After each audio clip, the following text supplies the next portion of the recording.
దేవుడు రాసిన స్క్రిప్ట్ ఎంత గొప్పగా ఉంటుంది అన్న దానికి వచ్చిన సీట్లు ఎంతో తెలుసా అధ్యక్ష? అక్షరాల 23 సీట్లు. అది కూడా అధ్యక్ష ఎప్పుడు వచ్చిందో తెలుసా అధ్యక్ష? 23వ తారీఖున అధ్యక్ష. Beauty of democracy, beauty of God's grace. ఈ రోజు ఇక్కడ చాలా మంది కొత్త శాసనసభ్యులు వచ్చారు. ఒకసారి అయ్యన్న పాత్రుడు గారి జీవితాన్ని కూడా ఆలోచించుకోవాల్సిన, మీరందరూ తెలుసుకోవాల్సిన అవసరం ఉంది. మనందరి మారిగానే ఆయన కూడా ఒక హంబుల్ కుటుంబంలో 1957 సెప్టెంబర్ 4వ తారీఖున ఉత్తరాంధ్రలో నర్సీపట్నంలో జన్మించారు. తల్లిదండ్రులు చింతకాయల వరహాల దొర చెల్లాయమ్మ గారు. యువత రాజకీయాల్లోకి రావాలని ఆ రోజు ఎన్టీ రామారావు గారు పార్టీ పెట్టిన మొదట్లో పిలిపిస్తే 25 సంవత్సరాల వయసుండే సమయంలో రాజకీయాల్లోకి వచ్చిన వ్యక్తి అయ్యన్న పాత్రుడు గారు. అక్కడి నుంచి 7 సార్లు ఎమ్మెల్యే అయ్యారు, ఒకసారి ఎంపీ అయ్యారు. ఎమ్మెల్యేగా, ఎంపీగా, మంత్రిగా తెలుగు రాష్ట్రాల్లో తనకంటూ ఒక ప్రత్యేకమైన ముద్ర వేయగలిగారు. ఏ పదవి ఇచ్చినా ఆ పదవికి వన్నె తీసుకొచ్చిన వ్యక్తి అయ్యన్న పాత్రుడు గారు. వారి కుటుంబం కూడా మనం ఆలోచిస్తే కొంతమంది ఫస్ట్ జనరేషన్లో రాజకీయాల్లోకి వస్తారు. అయ్యన్న పాత్రుడు గారిని చూస్తే 6 దశాబ్దాలు రాజకీయ చరిత్ర కలిగిన కుటుంబం. 1962లో అయ్యన్న పాత్రుడు గారి తాత లచ్చా పాత్రుడు గారు స్వతంత్ర పార్టీ నుంచి పోటీ చేసి గెలిచారు. స్వాతంత్ర సమరయోధుడు గౌత లచ్చన్న సమకాలికుడిగా పనిచేశారు. అదే వారసత్వాన్ని కొనసాగిస్తూ అయ్యన్న పాత్రుడు గారు ఇప్పటివరకు పనిచేస్తున్నారు.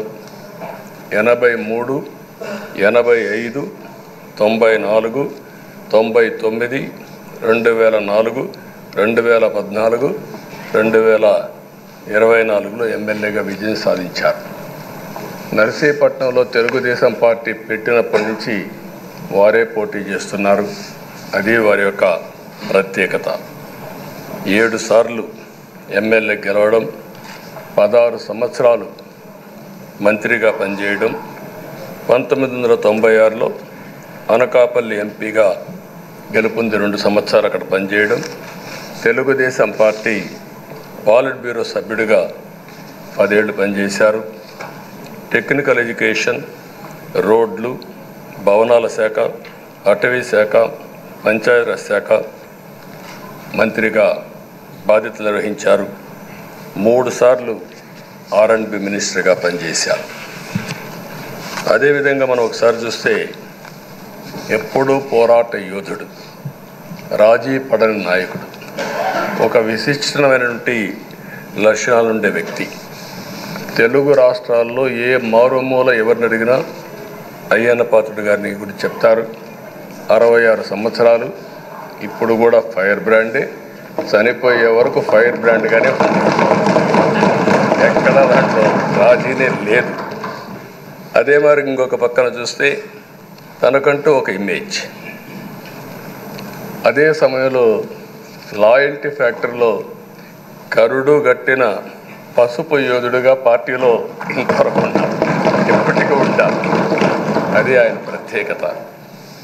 నీతి, నిజాయితీ, నిబద్ధత ఇవన్నీ ఉణికిపుచ్చుకొని రాజకీయం చేశారు. 42 సంవత్సరాలు.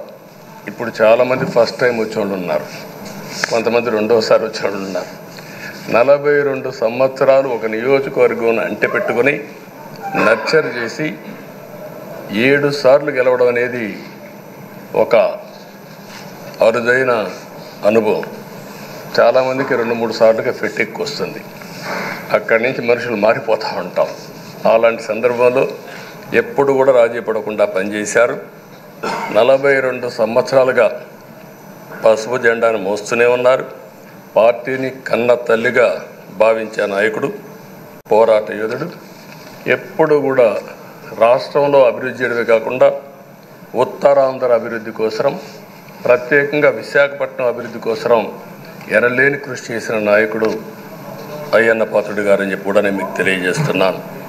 ఇంకొక పక్కన ఉత్తరాంధ్ర సుజల స్రవంతి విశాఖపట్నం, విజయనగరం, శ్రీకాకుళం నీళ్లు కావాలి, గోదావరి నీళ్లు రావాలి, ఆ ప్రాంతం కూడా బాగుపడాలి, మా కరువు ప్రాంతానికి నీళ్లు కావాలని వెనకబడి క్యాబినెట్ మినిస్టర్గా దాన్ని శాంక్షన్ చేయించిన వ్యక్తి అయ్యన్న పాత్రుడు గారు. దానికి మనస్ఫూర్తిగా అభినందిస్తున్నాను. అందరికి కూడా కష్టాలు వస్తూ ఉంటాయి. ఆయన రాజకీయ జీవితంలో ఎప్పుడూ పడనటువంటి ఇబ్బందులు గత 5 సంవత్సరాలు పడ్డాడు. మామూలుగా కూడా కాదు, తన ఇంట్లోకి 100 మంది పోలీసులు పంపించారు, గోడలు పగలగొట్టారు, రాత్రిపూట భయంకరమైన వాతావరణాన్ని క్రియేట్ చేశారు. ఒక స్టేషన్లో కాదు, అనేక పోలీస్ స్టేషన్లో కేసులు పెట్టారు. రాత్రుల్లో దేశపోయి స్టేషన్ టు స్టేషన్ తిప్పారు. ఎక్కడా భయపడలా, ధైర్యంగా ఉన్నాడు. 23 కేసులు పెట్టారు. అందులో దగ్గర 10 కేసులు ఒక సిఐడిని పెట్టారు. అయితే రాజీలేని పోరాటం చేసి మనోనిబ్బరంతో ముందుకు పోయిన వ్యక్తి. కడాన మనందరం గుర్తుపెట్టుకోవాల్సింది 62, 63 సంవత్సరాలు ఉండే వ్యక్తి పైన అత్యాచారం కేసు కూడా పెట్టారు. ఇవన్నీ కాకుండా అంటే ఎలాంటి పాలకులు ఉన్నారు, ఎలాంటి జరుగుతాయి అనేదానికి ఒక ఉదాహరణ ఇవన్నీ జరిగాయి. అయితే ఒక్క విషయం ఉండే సభ్యులందరికీ విజ్ఞప్తి చేస్తున్నాను. ప్రతి ఒక్క నాయకుల్లో కూడా ఒక స్ఫూర్తిదాయకమైన సంఘటనలు ఉంటాయి. అందుకే ఇన్నిసార్లు గెలుస్తారు. అలాంటి మన అయ్యన్న పాత్రుడు గారిలో ఉండే మంచి పాజిటివ్ పాయింట్స్ అన్నీ కూడా మీరు కూడా ఆలోచించుకోవాల్సిన అవసరం ఉంది. ఒక వ్యక్తి చట్టసభకు రావడం ఒక అరుదైన గౌరవం. ఇది ఒక అవకాశం. కొన్ని లక్షల మందిలో ఆ అవకాశం మనకు వస్తుంది. ఆ అవకాశంతోనే మనం అందరం ఇక్కడికి వచ్చాం. అయితే మనం అందరం గుర్తుపెట్టుకోవాల్సింది, మనల్ని ఎంపిక చేసిన ప్రజలకి ఏం చేయాలి, తాత్కాలికంగా ఏం చేయాలి, ఒక టైం బౌండ్ ప్రోగ్రాంలో ఏం చేయగలుగుతాం, దీర్ఘకాలంలో ఏం చేయగలుగుతామో మనం అందరం ఆలోచించుకొని అలాంటి సమస్యల్ని పరిష్కారం చేయాల్సిన బాధ్యత మనందరి పైన ఉంది. అంతేకాకుండా ఈరోజు ఇక్కడుండే ఎమ్మెల్యేలందరినీ కోరుతున్నాం, మనందరి పైన ఒక పవిత్రమైన ఉన్నతమైన బాధ్యతని తెలుసుకొని నడవాల్సిన అవసరం ఉంది. చట్టసభల్లో సభ్యుల ప్రవర్తన, వ్యాఖ్యలు, చర్చలు, మనం ఏదో ఇక్కడ అపోజిషన్ ఉంటే అపోజిషన్కే జవాబుదారితనం, వాళ్ళ మీద మాట్లాడాలనే ఆలోచన కాకుండా మనం మాట్లాడే విషయాలు రాష్ట్రం మొత్తం ప్రజలంతా వాచ్ చేస్తూ ఉంటారు. మీ నియోజకవర్గంలో ఉండే ప్రజానీకం వాచ్ చేస్తారు, రాష్ట్రం అంతా వాచ్ చేస్తారు. ఒక సభ్యుడిగా మీరు సమర్థవంతంగా పనిచేస్తే ఎక్కడ లేని గౌరవం వస్తుంది. దానికి మనందరం కృషి చేయాల్సిన అవసరం ఉంది. అయితే ఓసారి బాధేస్తుంది, గడిచిన 5 సంవత్సరాలు శాసనసభ అంటే చాలా భిన్నంగా నడిచింది. ఎంతో పవిత్రమైన శాసనసభను గత ప్రభుత్వం ఒక వికృతమైన పోకడలు, నీచ రాజకీయాలు, వ్యక్తిత్వ హననానికి ఒక వేదికగా చేశారు. ఇదే అసెంబ్లీలో దూషణలు, బూతులు, వెక్కిరింతలు, కక్ష సాధింపులు, మైకు లేకుండా పోవడం ఒకటి కాదు, చాలా సమస్యలు వచ్చాయి. అదే సమయంలో ఫస్ట్ టైం వచ్చిన ఎమ్మెల్యే బాధ్యతారాహిత్యంగా 6-7 సార్లు గెలిచిన ఎమ్మెల్యేని వెక్కిరించడం, బూతులు తిట్టడం, చాలా వల్గర్గా ప్రవర్తించే పరిస్థితికి వచ్చారు. ఆ రోజు ప్రభుత్వం యొక్క వైఫల్యాల్ని వశం చేస్తే వాళ్ళపైన సభలోనే దాడి చేయడం, నీచంగా మాట్లాడడం, వాళ్ళ మనోభావాలు దెబ్బతీయడం, ఇవన్నీ చేసే పరిస్థితికి వచ్చారు. ఇక్కడుండే నాయకులు నేను చూశాను. ఆ రోజు తెలుగుదేశం పార్టీ 23 మంది గెలిచాం. జనసేన లేరు, బీజేపీ లేరు. కానీ ఆ 23 మందిని గెలిచిన ఒక ఇదే అసెంబ్లీకి వస్తే వాళ్ళు ప్రవర్తించిన తీరు మీరు చూస్తే చాలా బాధాకరంగా ఆ రోజు పనిచేసే పరిస్థితికి వచ్చారు. ఆ రోజు ఒక్క విషయం మీరు చూస్తే, నేను కూడా ఇదే హౌస్లో చాలా బాధపడిన సందర్భం రోజు ఉంది. మెంబర్స్ అందరం ఉన్నాం. నన్ను గురించి, నా కుటుంబాన్ని గురించి ఇష్టానుసారంగా మాట్లాడితే కనీసం యాక్షన్ తీసుకోవడానికి నాకు మైక్ ఇవ్వమని అడిగాను. మేము నిరసన తెలియజేసి ఎడతామని మైక్ అడిగితే మైక్ ఇవ్వలేదు.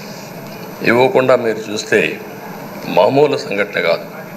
ఆ రోజు నేను ఒక మాట చెప్పాను, ఇది గౌరవ సభ కాదు, మీరు నాకు మైక్ కూడా ఇవ్వడం లేదు, మైక్ ఇవ్వకపోయినా నేను స్టేట్మెంట్ ఇవ్వాలి కాబట్టి ఇచ్చేడతాను రికార్డు కోసం అని చెప్పి గట్టిగా లేచి ఇదే సీట్లో కూర్చొని ఆ రోజు నేను చెప్పింది అదే వర్డ్స్ మీకు రిపీట్ చేస్తున్నాను. నేను స్టేట్మెంట్ ఇవ్వాలనుకున్నాను, మీరు మైక్ ఇవ్వకుండా చేశారు. అయినా నాకు బాధ లేదు. మళ్ళీ చెప్తున్నా, ముఖ్యమంత్రిగానే ఈ హౌస్కు వస్తాను తప్ప అదర్వైజ్ నాకు ఈ రాజకీయాలు అవసరం లేదు. ఇది ఒక గౌరవ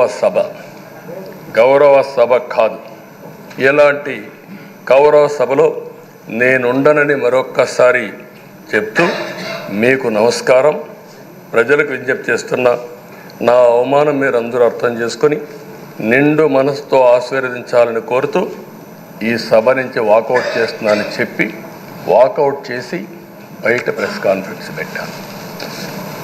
ఎందుకు ఈ విషయం చెప్తున్నానంటే, నా జీవితంలో ఇది 9వసారి నేను ఎమ్మెల్యే. ఈ రాష్ట్రంలో తెలుగు జాతిలో నాకు వచ్చిన అవకాశాలు ఏ నాయకుడికి రాలేదు. 14 సంవత్సరాలు ముఖ్యమంత్రిగా పనిచేశాను. ఇప్పుడు మళ్ళీ ముఖ్యమంత్రి అయ్యాను. 15 సంవత్సరాల అపోజిషన్ పార్టీ లీడర్గా పనిచేశాను. కానీ తిరుపతిలో నా పైన దాడి జరిగింది.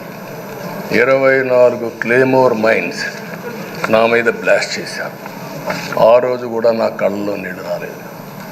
మొట్టమొదటిసారిగా ఎలాంటి సంబంధం లేని నా సతీమణి పైన ఆరోపణలు చేశారు. ఆ ఒక్కరిపైన కాదు, ఈ రాష్ట్రంలో ఆడపడుచులందరిపైన, గౌరవంగా బ్రతికే ఆడబిడ్డలందరినీ అవమానం చేయడం, సోషల్ మీడియాలో పెట్టడం, క్యారెక్టర్ అసాసినేషన్ చేయడం, ఇలాంటి చాలా సంఘటనలు జరిగాయి. దానికి పరాకాష్ఠగా ఆ రోజు శాసనసభ్యులు కానీ, కొంతమంది అయితే భవానీ శాసన సభలో సభ్యురాలుగా ఉండి ఎన్నో పోస్టింగ్స్ పెట్టే పరిస్థితికి వచ్చారు. అలాంటి సంఘటనలు చూసిన తర్వాత ఫస్ట్ టైం నా జీవితంలో ఆడబిడ్డల కోసరం ఇలాంటి హననాన్ని చేశారని బాధపడుతూ కంటతడి పెట్టాను. ఆ రోజే అనుకున్నా, ఇలాంటి పార్టీ ఈ రాష్ట్రానికి అరిష్టం, ఇలాంటి వ్యక్తిత్వం ఉండకూడదు. మళ్ళీ ఈ రాష్ట్రాన్ని గౌరవ సభ చేసి హోందాగా నడిపించే వరకు నేను పనిచేస్తానని చెప్పి ఒక శపథం చేశాను. ఆ శపథం ప్రకారమే ప్రజలు గెలిపించారు, వచ్చాను. ఈరోజు 2 సంవత్సరాల తర్వాత, ఆ రోజు నేను వెళ్ళింది 2021 నవంబర్ 19వ తారీఖున వెళ్ళాను. నిన్న మీ అందరి ఆశీస్సులతో, ప్రజలందరి యొక్క ఆమోదంతో ఈ సభలోకి ఎంటర్ అయ్యాం. నాకు జరిగిన అవమానం కానీ, ఆడబిడ్డలకు జరిగిన అవమానం కానీ భవిష్యత్తులో ఎవరికీ జరగకుండా కాపాడే బాధ్యత ఈ అసెంబ్లీ తీసుకోవాలని అందరినీ కోరుకుంటున్నాను. నా గౌరవాన్ని కాపాడిన ప్రజానీకానికి మరొకసారి మనస్ఫూర్తిగా ధన్యవాదాలు, అభినందనలు. నా జీవితాంతం రుణపడి ఉంటా. మళ్ళీ నాకు జన్మనంటే తెలుగువాడుగా పుట్టాలని, తెలుగు గడ్డ రుణం తీర్చుకోవాలని నా ఆకాంక్ష. తప్పకుండా ఇచ్చేస్తాను. మొన్న మీరు ఒక్కసారి చూస్తే ఎన్నికల్లో ఇక్కడుండే శాసనసభ్యులందరికీ అనుభవం ఉంటుంది. ఎక్కడో అమెరికాలో ఉండే వ్యక్తులు 5 లక్షలు 10 లక్షల రూపాయలు ఖర్చు పెట్టుకుని ఓటొచ్చి ఓటేయడం, 1-2 నెలలు పనిచేసే పరిస్థితికి వచ్చా. వేరే రాష్ట్రాల్లో ఉండే ప్రతి ఒక్కరూ ఇది నా బాధ్యత అనే ఉద్దేశంతో అందరూ వచ్చి ఓట్లేసే పరిస్థితికి వచ్చారు. కొన్ని సంఘటనలు చూస్తే ఆశ్చర్యం వేస్తుంది. ఈ హైదరాబాద్ నుంచి ఎన్నికల ముందు రోజున 55 ట్రైన్లు వేశారు. 55 ట్రైన్లో ఫుట్పాత్ల పైన నిలబడుకొని వచ్చారు. ఏసీలో ఫుల్గా, మామూలుగా ఏసీ అంటే ఒక ప్రెషర్ ఉంటుంది, ఎక్కువ మంది ఉంటే గాలి ఆడదు. అయినా కూడా లెక్క పెట్టుకోకుండా వచ్చారు. వీళ్ళందరినీ మనం పిలిస్తే రాలా, మనం ఆర్గనైజ్ చేస్తే రాలా. కానీ ప్రజలు గెలవాలి, ఈ రాష్ట్రాన్ని కాపాడుకోవాలని పిలిపించాం. ఎన్డీఏ, పవన్ కళ్యాణ్ గారు, బీజేపీ, తెలుగుదేశం ముగ్గురం కలిసి దాంతో స్పందించి పెద్ద ఎత్తున ప్రతి ఒక్కరూ మా బాధ్యతను వచ్చారు. అదే మాదిరిగా పేదవాడు భోజనం తెచ్చుకొని బస్సుల్లో వచ్చి ఓటేసి మళ్ళీ వెళ్ళారు. అంటే అంత అభిమానం చూపించారు. వాళ్ళ రుణం తీర్చుకోవాల్సిన బాధ్యత ఈ సభ పైన ఉందని చెప్పి మీ అందరికీ తెలియజేస్తున్నా.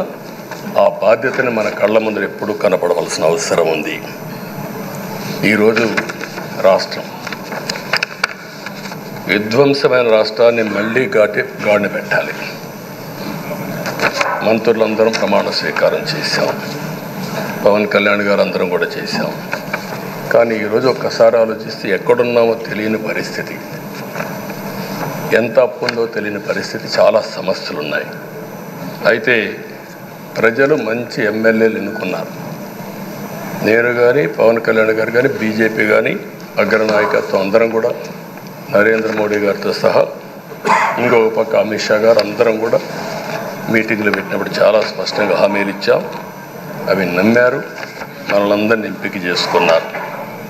మీరందరూ కలిసి ఒక మంచి వ్యక్తిని, రాజకీయాల్లో గౌరవాన్ని కాపాడే వ్యక్తిని, పార్టీని నమ్ముకున్న వ్యక్తిని మీరు ఎన్నుకున్నారు. ఈరోజు మనందరం కూడా గుర్తుపెట్టుకోవాల్సింది, ఇక్కడికి వచ్చినప్పుడు అవతల పార్టీ వాళ్ళు కూడా మనం ఎగతాళి చేయాల్సిన అవసరం లేదు. ప్రజలు పనిష్మెంట్ ఇచ్చారు. ఇదే హౌస్లో నేను చూశాను. 23 సీట్లు మాకు వచ్చాయి. నేను బాధపడ్డాము. కానీ ప్రజాస్వామ్యాన్ని గౌరవించాలనే ఉద్దేశంతో ప్రజాస్వామ్యుతంగా పనిచేశాం. 23వ తారీఖు ఎన్నికల రిజల్ట్స్ వస్తే దాన్ని వక్రీకరించి 23వ తారీఖున దేవుడు రాసిన స్క్రిప్ట్ ఇది, మీకు 23 సీట్లు వచ్చాయని మాట్లాడారు. ఇప్పుడు నేను అడుగుతున్నాను, కూటమికి 164 సీట్లు వచ్చాయి. 1, 6, 4 కూడుకుంటే 11 వస్తుంది. రాష్ట్రంలో దగ్గర 1631 రోజులు అమరావతి రైతాంగం ఆడబిడ్డలు ఉద్యమం చేశారు. ఆ 4 నెంబర్లు కలుపుకుంటే 1, 6, 3, 1 కలుపుకుంటే 11 వస్తుంది. అంటే ఇది కూడా భగవంతుడి స్క్రిప్ట్ అయినా కూడా నేను మాట్లాడడం లేదు, నేను కామెంట్ చేయడం లేదు. ఈరోజు ఉంటే వాళ్ళకు కూడా అర్థమయ్యేది. వాళ్ళు ఉండకుండా పోవడం అనేది వాళ్ళ పిరికితనం తప్ప ఇంకోటి కాదని చెప్పి కూడా నేను మీకు తెలియజేస్తున్నా.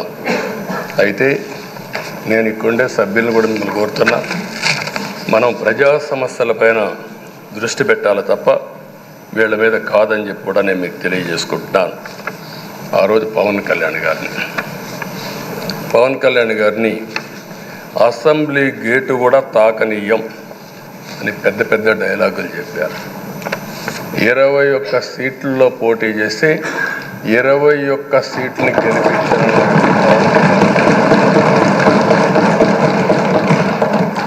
వైనాట్ 175 అని చెప్పి 11 కూడా తెచ్చుకోలేని నాయకత్వం. అంటే ఏ విధంగా మాట్లాడారు అనేదానికి ఇది ఒక ఉదాహరణ. ఆ రోజు పవన్ కళ్యాణ్ గారు చాలాసార్లు, నేను కూడా నాను, బయట చాలామంది అభినందించారు. ఎక్కడ తగ్గాలో తగ్గడం, ఎక్కడ గెలవాలనో గెలవడం నేర్చిన వ్యక్తి పవన్ కళ్యాణ్ గారు. ఈరోజు మనందరం కూడా గుర్తుపెట్టుకోవాల్సింది, రాజకీయాల్లో సుదీర్ఘమైన రాజకీయాల్లో ఉన్నాం. మొత్తం కలిసి 16వ సభ. మీ అందరికంటే సీనియర్ మోస్ట్ నేను 8 + 1 9వసారి, అంటే 16 సభల్లో 16వ సభ 9 సభల్లో ఉన్నాను. అంటే అన్ని సభలను చూశాను. నా జీవితంలో ఎప్పుడూ చూడని సభ మొన్న జరిగిన సభ, 15వ శాసనసభ. కానీ ఇప్పుడు నేను కోరుకునేది మీ దగ్గర నుంచి, అది ఒక చెడు సభ కింద, ఒక కౌరవ సభ కింద మనం భావించాం. కానీ అత్యున్నతమైన సభగా 16వ శాసనసభని నిర్వహించే బాధ్యత మనందరిపైన ఉంది. గౌరవప్రదంగా నిర్వహించాలి. అదే సమయంలో ఇక్కడుండే ప్రతిపక్షాల దృష్టిలో పెట్టుకొని కాదు, 24 గంటలు మనం ప్రజలతో ఉండాలి. ప్రజాప్రభుత్వంగా ప్రజలకు జవాబుదారితనంగా ఉండాల్సిందిగా నేను మిమ్మల్ని అందరినీ కోరుకుంటున్నాను. ఈరోజు మనందరికీ అధికారం ఇవ్వడం కాదు, అతి ముఖ్యమైన బాధ్యత ఇచ్చారు. ఈ రాష్ట్రాన్ని మళ్ళీ ఘాటున పెట్టమని మనతో మాట్లాడారు, మనకు చెప్పారు. ఎప్పుడు కూడా నేను ఒకటే భావిస్తాను, ప్రజా జీవితాలను మార్చే శక్తి ప్రభుత్వ విధానాలకు ఉంటుంది. ఆ ప్రభుత్వ విధానాలకు రూపకల్పన చేసే సభ ఈ చట్టసభ. ఈ విషయం ప్రతి ఒక్కరూ గుర్తుపెట్టుకోవాల్సిన అవసరం ఉంది. ఈరోజు మనం చేసే పని ఈరోజు ప్రజల భవిష్యత్తే కాకుండా భావితరాల భవిష్యత్తు కూడా నిర్ణయిస్తుంది. ఈరోజు భారతదేశం 91లో ఆర్థిక సంస్కరణలు వచ్చాయి. ఒక తెలుగు బిడ్డ పివి నరసింహరావు గారు ఆర్థిక సంస్కరణలు ప్రవేశపెట్టారు. ఈరోజు భారతదేశం ముందు చాలా వరకు అభివృద్ధి అయ్యే పరిస్థితి వచ్చింది. ఆయన ప్రవేశపెట్టిన ఆర్థిక సంస్కరణను నేను ఆదర్శంగా తీసుకొని ఆ రోజు ఉమ్మడి ఆంధ్రప్రదేశ్లో అనేక పాలసీలు తీసుకొచ్చాం, సంస్కరణలు తీసుకొచ్చాం. ఐటీ, విద్య, పాలనా రంగం, ఇన్ఫ్రాస్ట్రక్చర్, ఇవన్నీ మనం తీసుకొచ్చాం. ఎన్నో డికేడ్స్ కాదు, 25 సంవత్సరాల్లో దాని యొక్క ప్రభావం మనం అందరి ముందు కనపడుస్తుంది. ఈరోజు హైదరాబాద్ నగరం వన్ ఆఫ్ ది బెస్ట్ సిటీగా ఉందంటే 25 ఏళ్లకు మనకు తీసుకున్న నిర్ణయాలే కారణం. ఈరోజు నేను అందరినీ ఒకటే కోరుతున్నా, మీ అందరినీ, ఈరోజు భారతదేశం 5వ అతిపెద్ద ఆర్థిక వ్యవస్థ. ఇంకొక 4-5 సంవత్సరాల్లో ఎన్డీఏ ఆధ్వర్యంలో 3వ అతిపెద్ద ఆర్థిక వ్యవస్థగా తయారవుతుంది. 2047 వికసిత్ భారత్ ఎన్డీఏ నరేంద్ర మోడీ గారి కల అయితే, వికసిత్ ఆంధ్రప్రదేశ్ మనందరి కల కావాల్సిన అవసరం ఉంది. నాకు ఏమాత్రం అనుమానం లేదు, భారతదేశం ప్రపంచంలో అగ్రస్థానానికి వెళ్తాం. నెంబర్ 1 కానీ నెంబర్ 2 కానీ ఉంటాం. అదే సమయంలో మనందరి ఆశయం, మనం చేసే చట్టాలన్నీ కూడా తెలుగువారు ప్రపంచంలోని నెంబర్ 1గా ఉండాలని, ఆంధ్రప్రదేశ్ని జీరో పావర్టీ స్టేట్గా తయారు చేసి ఆర్థిక అసమానతలు తగ్గించే విధానానికి ఈ సభ శ్రీకారం చుట్టాలని కోరుకుంటూ, దానికి అయ్యన్న పాత్రుడు గారి అధ్యక్షతన మనం ముందుకు పోవాలని చెప్పి మనస్ఫూర్తిగా కోరుకుంటున్నాను. ఇంకొక పక్క ఈరోజు మీరందరూ కూడా గుర్తుపెట్టుకోవాల్సింది, ఈ సభలో దూషణలు, వెకిలి చేష్టలు అవి కాకుండా ఉందాతనంతో ప్రతి ఒక్కరం కూడా ముందుకు పోయే విధంగా కార్యక్రమాన్ని తీసుకుపోవాల్సిందిగా నేను కోరుతున్నాను. 16 సభలు మనం చూసాం. ఈ 16 సభలు మీరు చూస్తే ఆంధ్రప్రదేశ్ శాసనసభ హేమీలు వచ్చారు.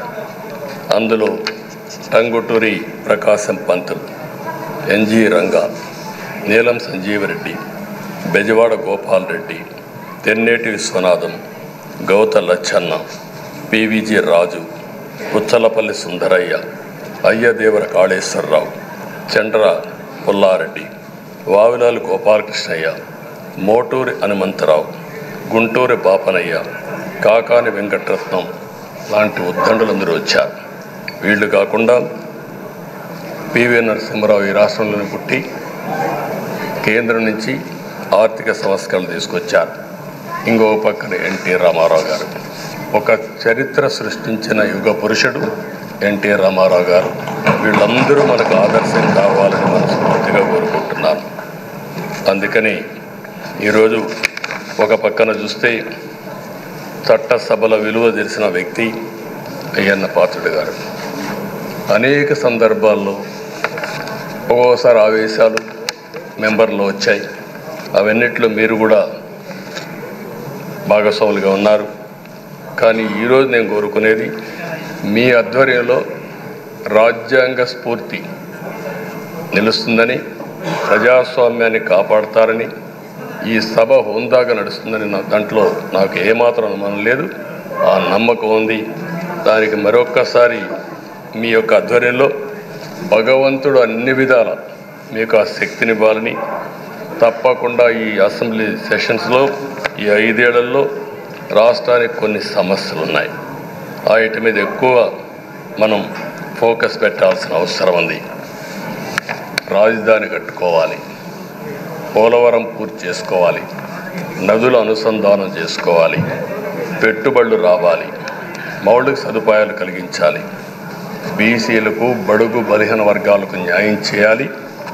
ఏది చేసినా పేదవాళ్ళ దృష్టిలో పెట్టుకొని ఈ అసెంబ్లీ చేసేటప్పుడు మీ అపారమైన అనుభవాన్ని మీరు ఉపయోగించుకొని ఈ సభను సక్రమైన దారిలో నడిపించడానికి మీరు దోహదం చేయాల్సిందిగా మిమ్మల్ని అందరినీ కోరుకుంటూ, ఈరోజు మీ ఆధ్వర్యంలో జరిగే చర్చలు 2047కి తెలుగు జాతి ప్రపంచంలోనే నెంబర్ 1గా ఉండడానికి, ఈ రాష్ట్రంలో పేదరికం లేని సమాజాన్ని నిర్మాణం చేయడానికి, ఆర్థిక అసమానతలు తగ్గించే దిశగా మన ప్రయాణం సాగడానికి పూర్తిగా మీ ఆధ్వర్యంలో సాగాలని చెప్పి కోరుకుంటూ, మరొక్కసారి మీకు భగవంతుడు అన్ని విధాల ఆయురారోగ్యాలు ఇచ్చి ఈ సభను సుజావుగా నడిపించే కార్యక్రమానికి శ్రీకారం చుట్టాలని కోరుకుంటూ మీకు నమస్కారం తెలియజేస్తున్నాను.